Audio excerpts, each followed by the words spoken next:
ها الشوارع تشتعل من جديد. احنا باش نكونوا واضحين، احنا ماشي ضد الاحتجاج ديال الناس، ماشي ضد الاحتجاج ديال الشباب كيطالبوا بحقهم.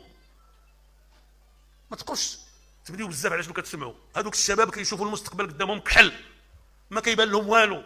الدوله خصها تفكر فيهم وتقلب لهم على حلول وتقول لهم الحل هو هذا، ولا ما قدراتش تقول لهم ما نقدرش. الحكومه خصها تقلب على حلول، واقل شيء تجي تشرح للناس وتقول لهم صبروا معايا هذا العام، صبروا معايا العام الجاي الى اخره.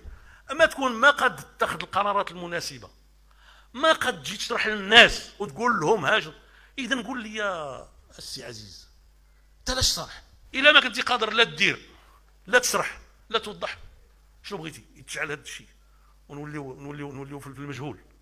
هذا لن يقع ان شاء الله الرحمن الرحيم. يعني يعاود لنا التربيه. لا سيدي راحنا مربيين. الا عندك شي ما تقول اجي قولوا، الا عندك شي مقترح، الا بغيتينا نصبروا معاك، ولكن باش تعاود لنا التربيه باش تسكتنا وباش تخوفنا وباش ترهبنا، هذا الشعب ما كيمشي لا بالتخويف ولا بالارهاب. كنعين الناس على حساب الكفاءه. دابا شوفوا شنو، واش كاين شي واحد اللي كيتعين بسبب الكفاءه؟ معظم الذين يعينون بسبب القرابه، اما القرابه العائليه او القرابه الحزبيه او القرابه المهنيه أو تجيب ناس من موروكو مول وتعطيهم وزاره الصحه. ها هي النتيجه. واش دوك الناس خايبين؟ انا ما نقولش باللي خايبين، ولكن غير باش تفهموا باللي هذا السيد هذا ما كيفهمش في السياسه. علاش؟ لانه السياسه شيء والبيزنس شيء اخر.